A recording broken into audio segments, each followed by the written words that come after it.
السلام علیکم ورحمۃ اللہ وبرکاتہ۔ تو اب ہم آپ کے لیے لائے ہیں ایک شاندار ویڈیو، تو آئیے ویڈیو شروع کرتے ہیں۔ دوستو، بزرگوں اور بھائیوں، ہم مسلمان ہیں۔ اللہ تبارک و تعالیٰ نے جو دین برحق ہمیں عطا فرمایا ہے، وہ دین ہماری تمام ضروریات کو پورا کرتا ہے۔ ہمیں یہ حکم دیا گیا ہے کہ ہم اللہ سے جب بھی مانگیں دنیا اور آخرت کی بھلائی مانگیں۔ ہمارے ہاں چونکہ ایک بڑا طبقہ ایسا ہوتا ہے الا ماشاء اللہ جس کو دنیاوی ضروریات پوری طرح گھیر لیتی ہیں اور دنیا داری کے مسائل ذہن پر دل پر پوری طرح حاوی ہو جاتے ہیں۔ ہر وقت تصور یہی رہتا ہے کہ کسی طریقے سے میری دنیا داری مضبوط ہو جائے، میری دنیا داری مکمل ہو جائے، میرے روزمرہ کے کام پختہ ہو جائیں۔ اس کا لازمی نتیجہ یہ نکلتا ہے کہ انسان دینی کاموں کو بھی معاذ اللہ دنیا کے لیے کرنا شروع کر دیتا ہے۔ کعبۃ اللہ میں جا کر بھی، بیت اللہ شریف کا طواف کر کے بھی، حجر اسود کے بوسے کے بعد بھی، مقام ابراہیم پر نفل پڑھنے کے بعد بھی، حتیٰ کہ نبی اکرم صلی اللہ علیہ وسلم کی بارگاہ عالی مرتبت کی حاضری کے دوران بھی الا ماشاء اللہ لوگ دنیا ہی مانگتے رہتے ہیں۔ میرا فلانا کام ہو جائے، میرے بچوں کے معاملات سنور جائیں، فلاں کا مستقبل بہتر ہو جائے۔ دنیا کی خیر اللہ سے مانگنا برا نہیں، لیکن صرف دنیا ہی مانگنا اور اپنی آخرت کو فراموش کر دینا۔ اللہ فرماتے ہیں والآخرۃ خیر وابقیٰ، آخرت تمہارے لیے بہتر بھی ہے اور ہمیشہ باقی رہنے والی بھی ہے۔ قرآن مجید نے سورہ بقرہ کے اندر قریش مکہ کی اس عادت کا ذکر کیا ہے۔ فرمایا جب وہ حج کرتے تو ان کا طریقہ یہ تھا کہ وَمِنَ النَّاسِ مَن يَقُولُ رَبَّنَا آتِنَا فِي الدُّنْيَا، ان میں سے کچھ لوگ یہ کہا کرتے تھے کہ یا اللہ ہمیں دنیا عطا کر دے، ہمیں دنیا دے دے۔ رب فرماتا ہے وَمَا لَهُ فِي الْآخِرَةِ مِنْ خَلَاقٍ، ان لوگوں کا آخرت میں کوئی حصہ نہیں۔ مانگی بھی ہے تو صرف دنیا، حج کر کے بھی دنیا، اللہ کے گھر جا کے بھی دنیا، شیخ کا بیعت ہو کے بھی دنیا، دینی محفل سے مراد بھی یہ، دینی اجتماعات کر کے بھی، دینی مدارس قائم کر کے بھی، خانقاہ کا مسجد کا ماحول بنا کے بھی، اس سے بھی مطالبہ فقط دنیا کا۔ ان کفار کی اس عادت کو ذکر کر کے ہمیں سمجھایا گیا کہ جو فقط دنیا مانگتا ہے اس کا آخرت میں کوئی حصہ، اور فرمایا کچھ لوگ ایسے ہیں وَمِنْهُمْ مَنْ يَقُولُ رَبَّنَا آتِنَا فِي الدُّنْيَا حَسَنَةً، اچھا انہوں نے دنیا بھی مانگی تو صرف دنیا مانگی، حسنہ نہیں مانگی۔ اور یہاں فرمایا کچھ لوگ ایسے ہیں جو رب سے کہتے ہیں یا اللہ ہمیں دنیا میں بھی بھلائی عطا فرما، دنیا بھی دے تو حسنہ دینا، وہ دنیا دینا جو ہمارے دین کو تقویت دے، وہ دنیا دینا جو ہمارے اعمال حسنہ کو مضبوط کرے، دینی معاملات کو تقویت دے، دنیا بھی وہی عطا فرما۔ اور ساتھ کہتے ہیں وَفِي الْآخِرَةِ حَسَنَةً، یا اللہ ہمیں آخرت میں بھی بھلائی ہی عطا فرما، وَقِنَا عَذَابَ النَّارِ، اور ہمیں دوزخ کے عذاب سے بچا، اولئک لہم نصیب مما کسبوا، فرمایا ایسوں کو ان کی کمائی ہی ملے گی، جو انہوں نے کیا ہے وہ خوش نصیبی انہیں ضرور میسر آئے گی، چونکہ دنیا بھی مانگ رہے ہیں، آخرت بھی مانگ رہے ہیں۔ ہمیشہ کوئی بھی کام کریں کسی قسم کا بھی، اس میں یہ دیکھیں کہ کیا اس میں میرے لیے کوئی ذخیرہ آخرت بنے گا، کیا یہ کام میری قبر میں، حشر میں، قیامت میں میرے لیے کوئی فائدہ مند ہوگا۔ میں بڑے درد سے عرض کرتا ہوں بعض لوگ دینی کام کرتے ہیں اور ان سے جب سوالات کیے جاتے ہیں تو وہ بعض اوقات تکلیف دہ معاملہ ہو جاتا ہے کہ اس دینی کام کے پیچھے بھی وہ والا خلوص نہیں جو ایک مسلمان کا رب و رسول کے ساتھ ہونا چاہیے، اس دینی کام کے پیچھے بھی کچھ دنیاوی مقاصد موجود ہیں۔ تو اگر بڑی پگڑی اور بڑے جبے کے پیچھے بھی ایک دنیا دار چھپا ہوا ہو، لوگوں کو تو دھوکہ دیا جا سکتا ہے، رب و رسول کو تو نہیں نہ دیا جا سکتا۔ وہاں تو دلوں کا خلوص ہی پہنچتا ہے، وہاں تو نیتوں کا حسن ہی پہنچتا ہے۔ تو اللہ تبارک و تعالیٰ سے جب بھی سوال کیا جائے دنیا اور آخرت کی بہتری کا سوال کیا جائے. ایک لفظ ہے حدیث پاک میں جس کو عافیت کہتے ہیں. ترمذی شریف میں حضرت سیدنا عباس بن عبد المطلب رضی اللہ تعالیٰ عنہ آپ کی روایت موجود ہے. فرماتے ہیں میں نبی پاک صلی اللہ تعالیٰ علیہ وسلم کی خدمت عالی مرتبت میں حاضر ہوا تو میں نے عرض کی یا رسول اللہ صلی اللہ تعالیٰ علیہ وسلم مجھے ایسی چیز بتائیں جو میں اپنے رب سے مانگوں. چیز مانگنی ہوتی ہے نا، بعض اوقات موقع ملتا ہے تو کئی دفعہ انسان امتحان میں آ جاتا ہے کہ اب مجھے موقع مل گیا ہے، مجھے کہا گیا کچھ مانگ لو تو بھلا میں کیا مانگوں. حضرت عباس بن عبد المطلب رضی اللہ تعالیٰ عنہ نبی پاک علیہ السلام کے پیارے چچا جان ہیں، عرض گزار ہیں یا رسول اللہ صلی اللہ علیہ وسلم مجھے بتائیے میں اپنے رب سے مانگوں تو کیا مانگوں؟ تو حضور نے فرمایا رب سے عافیت مانگو. کہتے میں کچھ دن رکا، کچھ دنوں کے بعد پھر حاضر بارگاہ ہوا اور عرض کی یا رسول اللہ صلی اللہ تعالیٰ علیہ وسلم مجھے بتائیے میں اپنے مالک سے مانگوں تو کیا مانگوں؟ تو حضور نے پھر فرمایا اللہ سے مانگنا تو عافیت مانگنا. بزرگ فرماتے ہیں یہ عافیت کیا ہے؟ عافیت یہ ہے کہ یا اللہ ظاہری پریشانیاں، باطنی پریشانیاں، اے اللہ ظاہر کے میل کچیل بھی دور ہو جائیں، باطن کے بھی دور ہو جائیں. اے اللہ ہر معاملے میں، ہر آزمائش میں، ہر دکھ میں ہمیں تیری پناہ نصیب ہو جائے. یہ عافیت ہے. اور صوفیہ کرام فرماتے ہیں عافیت سے بڑی نعمت کوئی نہیں اگر کسی کو میسر آئے تو. عافیت سے بڑا حسن کوئی نہیں اگر کسی شخص کو یہ نصیب ہو جائے. اور ایک اللہ والے نے تو ایک اور بڑا خوبصورت ترجمہ یہاں کیا ہے، وہ کہتے ہیں عافیت کا مطلب ہے دل کا قرار، عافیت کا مطلب ہے باطن کا سکون، عافیت کا مطلب ہے انسان کے مزاج کا حوصلہ، ٹھنڈک، بردباری. جس بندے کو عافیت نصیب ہو جاتی ہے گویا اللہ اسے سکون کی دولت عطا فرما دیتا ہے. تھوڑے پیسوں میں بھی سکون، بغیر شہرت کے بھی سکون، کوئی بات مان لے تب بھی سکون، کوئی دھتکار دے پھر بھی سکون، لوگوں کی گڈ بک میں ہو پھر بھی سکون. اور اگر لوگ سارے مخالفت میں آ جائیں تو چونکہ اللہ نے عافیت دی ہے پھر بھی سکون. اللہ تعالیٰ نے ان لوگوں کو قرار کی دولت، اللہ سے عافیت مانگی جائے. اس میں دنیا کی بھی بھلائی شامل ہے، آخرت کی بھی بھلائی شامل.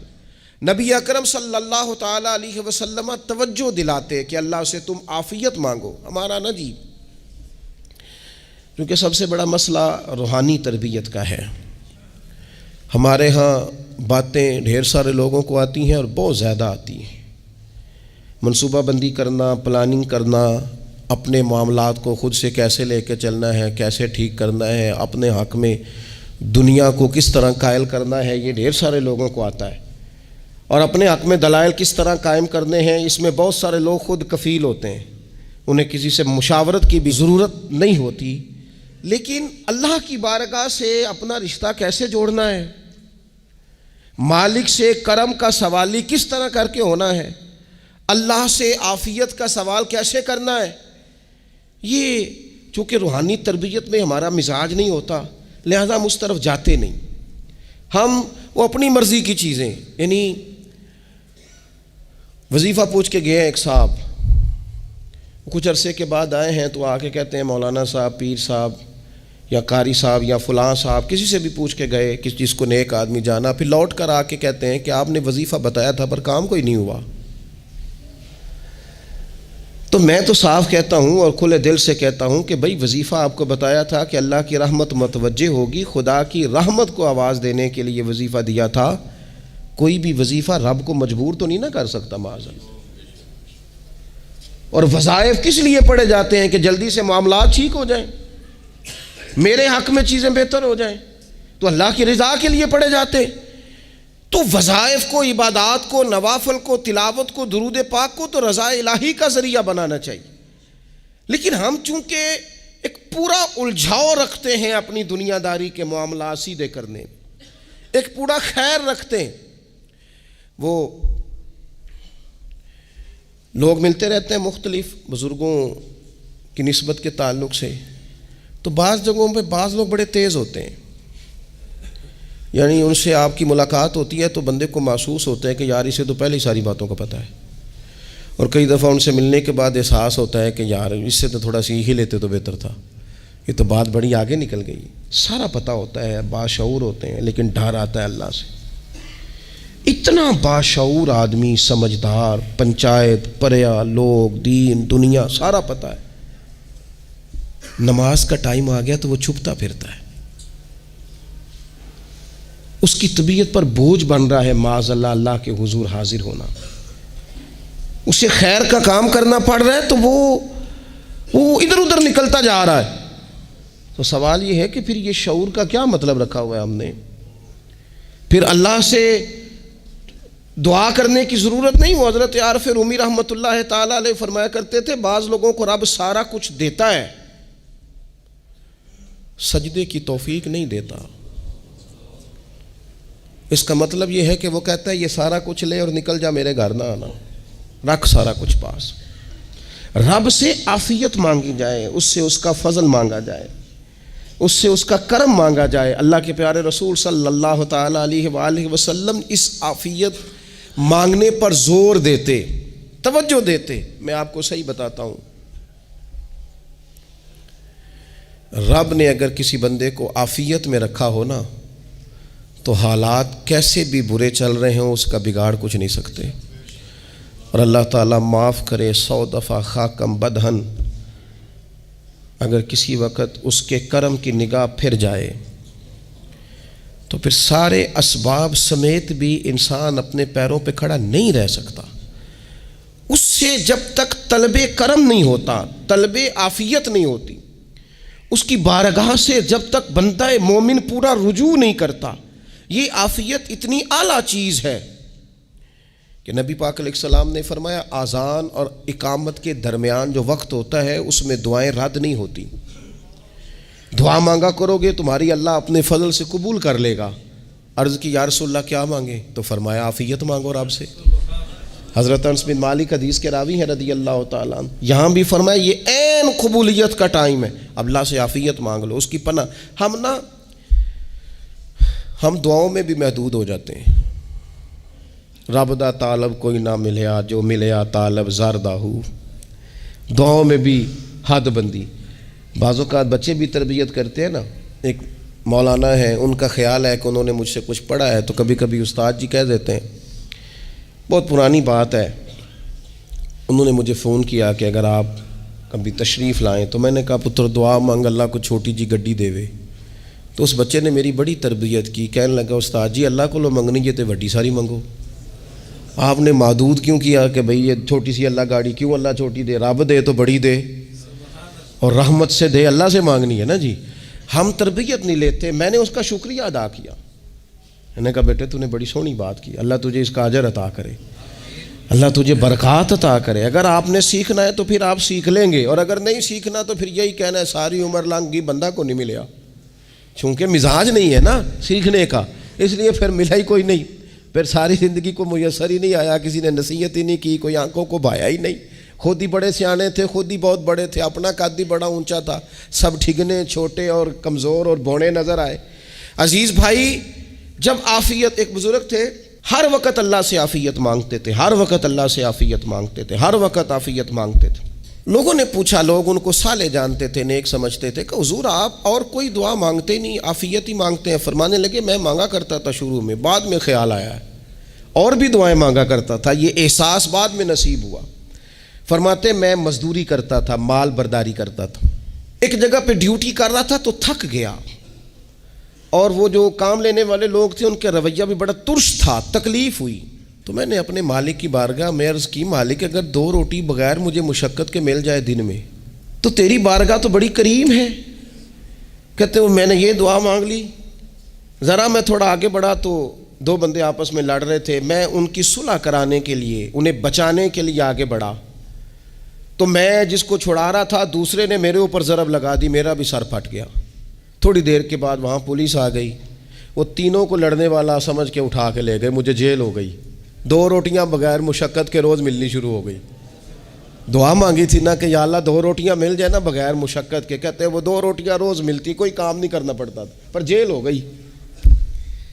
فرماتے ہیں میں بڑا پریشان تھا، روز روٹیاں پابندی سے آتی اور بہترین آتی، کھانا ملتا، پھر کچھ عرصے کے بعد میں نے سوچا کہ یار یہ دعا تو قبول ہو گئی نا تیری، اب تو اگر اس پر کوئی الگ بات کرے گا تو وہ تو غلط کرے گا۔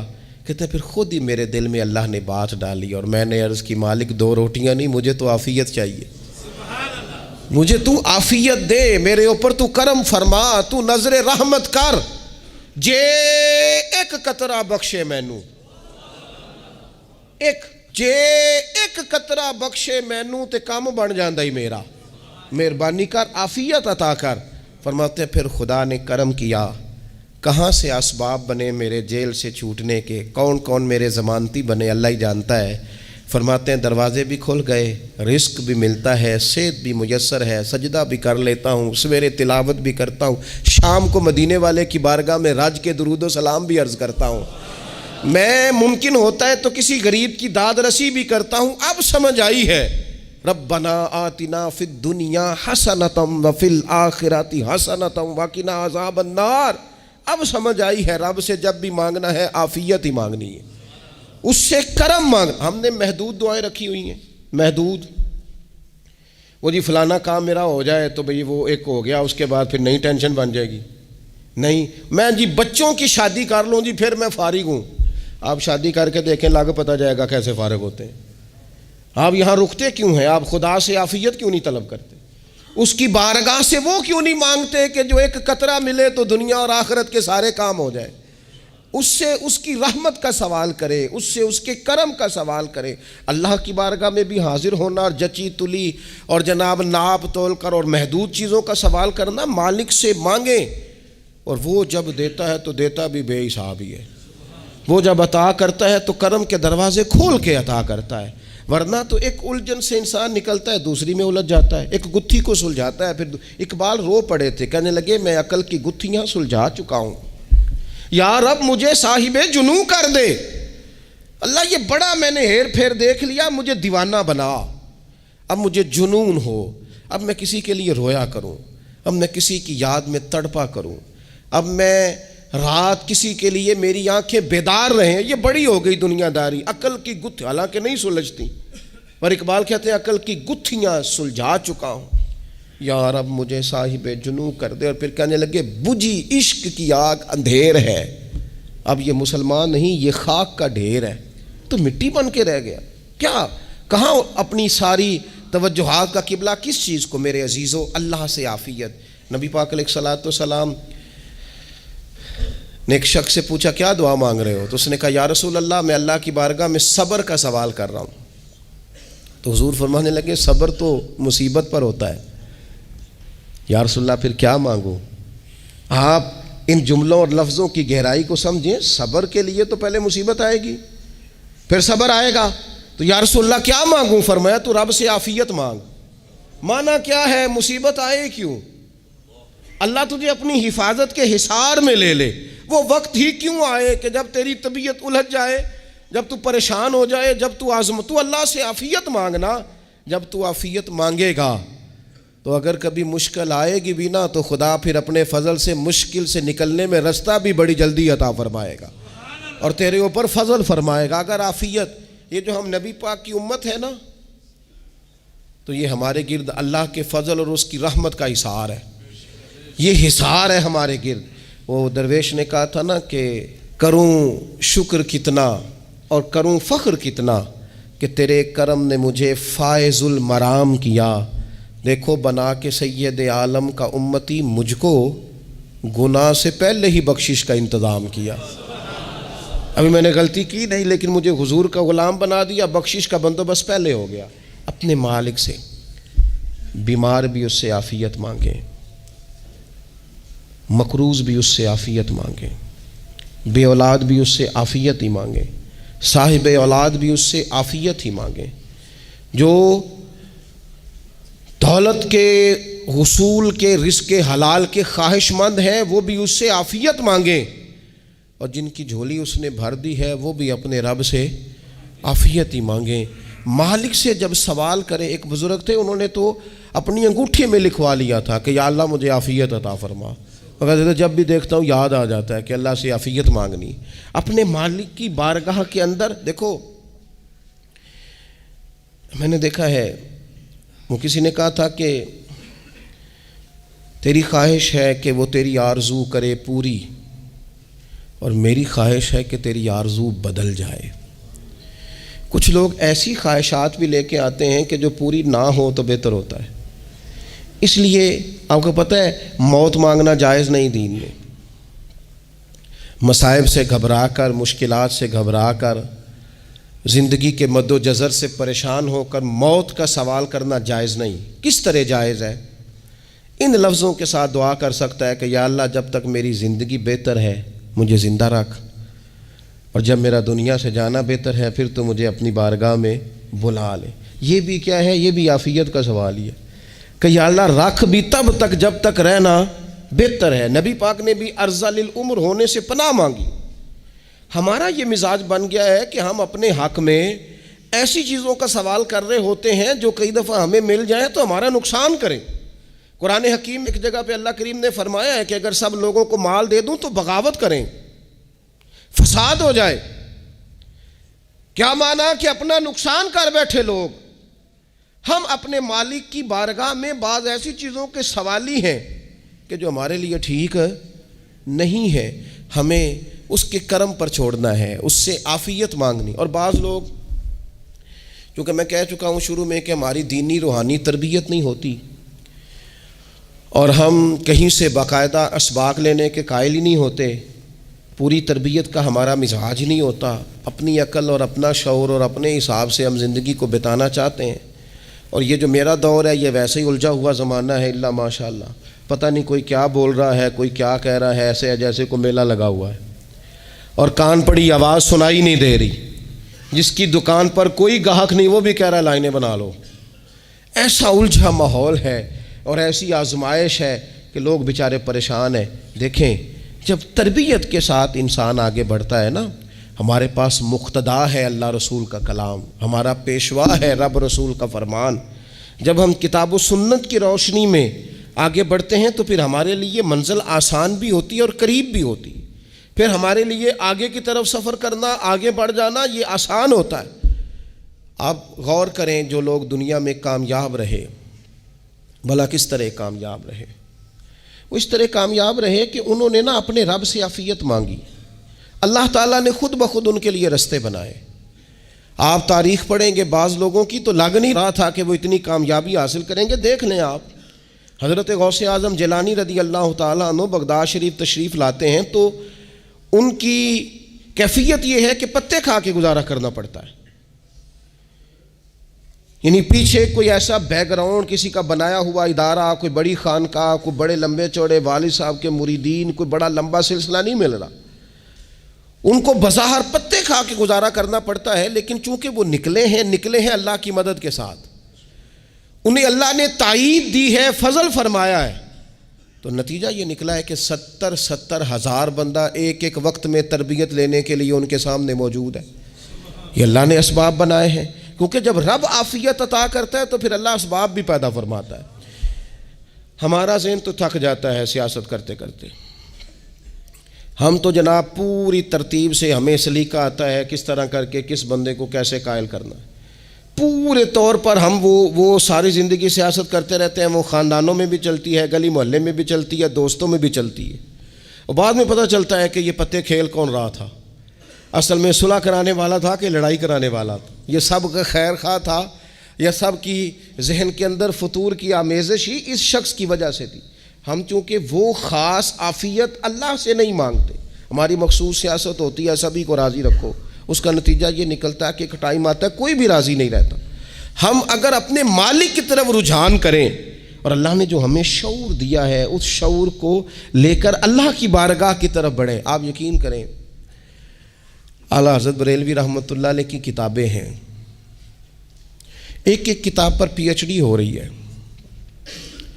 اور انہوں نے 150 سال پہلے بیٹھ کر جو کچھ لکھا تھا بئی نہیں لفظ بلفظ اس کی ضرورت آج محسوس ہو رہی ہے اور آنے والے وقت میں بڑھ رہی ہے، لیکن ان کے پاس کوئی ٹیم نہیں تھی، 50 لوگ نہیں تھے جو ان کے پاس بیٹھ کے لکھواتے، اپنا پریس نہیں تھا، ایسے لوگ نہیں تھے کہ جن کو پتہ ہوتا کہ کتاب ہم کل چھاپیں گے اور اتنے فیصد یہ مارکیٹ میں نکل بھی جائے گی، ایسا کچھ نہیں تھا۔ کیا تھا؟ اللہ کی مدد ساتھ تھی، تائید ایزوی ساتھ تھی، اللہ نے اپنی عافیت میں رکھا تھا۔ وہ قرآن مجید کی آیت کا ترجمہ کرتے ہیں نا اعلیٰ حضرت، اہدنا الصراط المستقیم، یا اللہ ہمیں سیدھی راہ پہ چلا۔ بہت سارے مفسرین نے کہا اے اللہ ہمیں سیدھا راستہ دکھا، فرماتے ہیں اے اللہ ہمیں سیدھی راہ پر چلا۔ تو کسی نے کہا حضور یہ چلا اور دکھا میں کیا فرق ہے؟ فرمانے لگے دکھانے کا مطلب یہ ہوتا ہے کہ کسی نے پوچھا میں نے گجرانوالہ جانا ہے، تو دکھانا یہ ہے کہ اسے کہا یہاں سے باہر نکلو، روڈ پہ چڑھ جاؤ، سیدھے جاؤ گے، ایک پول آئے گا اسے کراس کرنا، نیچے اترنا، وہاں سے شہر شروع ہو جائے گا۔ پھر اس نے اگر کوئی اندرونی جگہ شہر کی پوچھ لی تو اس کو کہا کہ رائٹ ہو جانا، پھر لیفٹ ہو جانا، پھر آگے کسی سے مزید۔ یہ ہے راستہ دکھانا، اور ایک ہے چلانا۔ اس نے کہا میں نے گجرانوالہ جانا ہے، تو اس نے کہا ساتھ بیٹھنا میری گاڑی پہ، جہاں تو نے جانا ہے میں چھوڑ کے آتا ہوں۔ یہ راستے پہ چلانا ہے، یہ مقام تفکر ہے، آپ اس پر غور فرمائیں گے۔ کہتے ہیں یا اللہ تو ہمیں راستہ دکھائے گا اور دکھاتا ہے، لیکن چاروں جانب شیطان بھی تو بیٹھا ہے نا، فتنے بھی تو ہے نا، تو اگر تیری رحمت ساتھ رہے، مانا کہ محبت کے سفر میں ہر گام پہ 100 مشکل ہے، لیکن یہ سفر آسان بھی ہے اگر ساتھ تمہارا ہو جائے۔ اگر تو ساتھ چلے تو پھر یہ سفر مشکل ہے۔ وہ ہارون رشید نا اپنے محل کی چھت پہ ٹہل رہا تھا، سب سے اوپر والے چوارے پر، نیچے سے حضرت بہلول دانا گزر رہے تھے، اوپر اس کے ساتھ سپاہی بھی تھے، گن مین بھی تھے۔ اس نے کہا یہ بابا تو ذرا اوپر اٹھاؤ۔ انہوں نے ایک ڈولی، ایک ٹوکری سمجھ لیں، اس کو رسیاں باندھ کے نیچے پھینکا۔ نیچے جو سپاہی تھے ان کو کہا کہ یہ بابا جی کو پکڑ کے اس میں بٹھاؤ۔ انہوں نے جبراً تھاما بابا جی کو، اس میں ڈالا، اوپر والوں نے کھینچ لیا۔ 2-3 منٹ لگے۔ ہارون رشید کے سامنے حضرت بہلول دانا پہنچ گئے تو تھوڑے ناراض بھی ہوئے کہ یہ کوئی طریقہ تو نہیں نا بلانے کا۔ ملاقات ہوئی تو کہا کیوں بلایا؟ کہنے لگا ایک مسئلہ پوچھنا تھا۔ فرمانے لگے بادشاہ ہے نا، تیرے مسئلے پوچھنے کا بھی اپنا ہی انداز ہے، پوچھ مسئلہ۔ کہنے لگا بابا پوچھنا تھا کہ آپ اللہ تک کیسے پہنچے؟ حضرت بہلول دانا چپ کر گئے۔ 2-4 منٹ کے بعد کہنے لگے جس طرح ابھی زمین سے تیرے تک نہیں پہنچا، بالکل اسی طرح ہی پہنچ گیا ہوں رب کریم کی بارگاہ تک، اور وہ بھی جو اس نے کرم فرمایا ہے، ورنہ میں تو نہیں سمجھتا کہ میں پہنچ گیا ہوں، وہ بھی اگر تیری خوش گمانی ہے۔ ہارون رشید کہنے لگا مجھے سمجھ نہیں آئی۔ فرمانے لگے تو بادشاہ جو ہے اتنی جلدی کیسے سمجھ میں آئے گی تجھے بات؟ فرمانے لگے اگر میں تجھ سے ملنا چاہتا نا تو میں ایک درخواست لکھتا، پھر کسی وزیر سے سفارشی سائن کراتا، پھر وہ جمع کراتا، پھر مجھے ٹائم ملتا کہ فلاں دن فلاں تاریخ فلاں ٹائم آ جانا، پھر آ کے میں لائن میں لگتا۔ پھر بھی تو بادشاہ ہے، تیرا موڈ بنتا ملنے کا کہ نہ بنتا؟ جب میں چاہتا تو پتہ نہیں کتنا ٹائم لگ جاتا، جب تو نے چاہا ہے نا تو 1 منٹ بھی نہیں لگا۔ فرمانے لگے میں نے دعویٰ ہی نہیں کیا کہ میں جد و جہد کر کے پہنچوں گا، میں نے تو رب کی بارگاہ میں عاجزی کی ہے، پھر رب نے ہی کرم فرمایا ہے، اسی نے مہربانی کی ہے۔ مانا کہ محبت کے سفر میں ہر گام پہ 100 مشکل ہے، لیکن یہ سفر آسان بھی ہے اگر ساتھ تمہارا ہو جائے۔ اس کے کرم کا ساتھ رہا ہے، اس سے عافیت مانگی ہے، اپنے آپ کو اس کے سپرد کیا ہے تو اس نے کرم کر دیا۔ جب تک یہ مزاج نہیں ہم بناتے کہ مالک سے عافیت کا سوال کریں، اپنے آپ کو اپنے رب کے حوالے کر دیں، اس کی رحمتوں کے سپرد کر دیں، اتنی دیر تک زندگی میں ٹھہراؤ نہیں آتا، قرار نہیں آتا۔ مشکات میں موجود ہے، اللہ کے پیارے رسول صلی اللہ تعالیٰ علیہ وسلم تیمارداری کے لیے گئے تو صحابہ کرام فرماتے ہیں وہ بندہ نا اتنا پتلا نحیف اور لاغر ہو گیا تھا جس طرح چڑیا کا بچہ ہوتا ہے، کمزوری ضعف طاری تھا۔ تو محبوب کریم نے اسے دیکھا تو بڑے کریمانہ انداز میں کریم فرمانے لگے تو کوئی دعا نہیں مانگتا، تو عافیت نہیں مانگتا اللہ سے؟ عرض کی یا رسول اللہ صلی اللہ تعالیٰ علیہ وسلم، میں نے اپنے رب کی بارگاہ میں عرض کی ہے مالک قیامت کا عذاب بڑا سخت ہے، میں نہیں برداشت کر سکتا، تو نے اگر مجھے کوئی سزا دینی ہے تو یہیں دے لے، قیامت کو نہ دینا۔ تو کہتے ہیں محبوب فرمانے لگے سبحان اللہ، او خدا کے بندے تو رب کی سزا دنیا میں بھی نہیں سہ سکتا، اللہ سے یہ بھی سوال نہ کر، تو رب سے کہہ ربنا آتنا فی الدنیا حسنۃ وفی الآخرۃ حسنۃ وقنا عذاب النار۔ تو رب سے دنیا میں بھی حسنہ مانگ، بھلائی مانگ، تو آخرت کے لیے بھی بھلائی مانگ، تو اس سے عافیت کا سوال کر۔ تو نے یہ سوال کیوں کیا؟ عرض کی یا رسول اللہ کرم ہو گیا ہے، مجھے سمجھ آ گئی ہے، اب میں اسی طرح ہی کروں گا۔ عزیز دوستو، ہم کہاں سہ سکتے ہیں؟ ہم دنیا میں رب کی سزا ہم نہیں سہ سکتے، ہم کمزور ہیں، تو گرمی نہیں سہ سکتے، شدید سردی نہیں سہ سکتے، شدت کی بھوک لوگ نہیں سہ سکتے، کوئی آزمائش نہیں سہ سکتے۔ وہ جو لوگ بعض اوقات کہہ دیتے ہیں نا جی فلاں چیز ہمارے اعمال کا نتیجہ ہے، تو میں کیا کرتا ہوں، نہ کو یار، ہم تو یہ بھی نہیں سہ سکتے، ہم کہاں برداشت کر سکتے ہیں، ہمیں تو وہ معاف ہی فرمائے، ہم حساب والے ہے ہی نہیں، ہم تو صرف معافی والے ہیں۔ ہم سے نہ حساب پوچھے، اس نے حساب پوچھا تو پھر تو بڑی مشکل ہو جائے گی، اگر اس نے حساب پوچھا تو بڑی رسوائی ہو جائے گی، اگر حساب پوچھا تو مشکلات سامنے دکھائی دینے لگ جائیں گی۔ ہم سے تو وہ درگزر والا معاملہ کرے، ہم سے تو وہ کہے جا میں نے محبوب کے صدقے تجھے معاف کیا، جا تیرے لیے رحمت اور بخشش والا فیصلہ کیا۔ وہ کوئی سبب، اس کی رحمت کسی سبب کو دیکھ لے اور درگزر کر لے۔ تو آج کی پوری گفتگو میں آج آپ کو بڑی ذمہ داری سے یہ گزارش کر رہا ہوں، اللہ سے عافیت مانگے، ہر وقت عافیت مانگے۔ میری سالوں سے روٹین ہے، میں دعا مانگتا ہوں، اللہم انا نسألک العفو والعافیت فی الدین والدنیا والآخرہ۔ اور یہ خاموش تبلیغ ہوتی رہی، میں مانگتا رہا، کئی بچوں کو ویسے یاد ہو گئی، اس کو یاد کر لیں، اللہ سے عافیت مانگیں، دین میں، دنیا میں، آخرت میں، اس کو اپنا مزاج بنائیں۔ اللہ تبارک و تعالی ہم سب کو عافیت نصیب فرمائے۔ آخر دعوانا الحمدللہ۔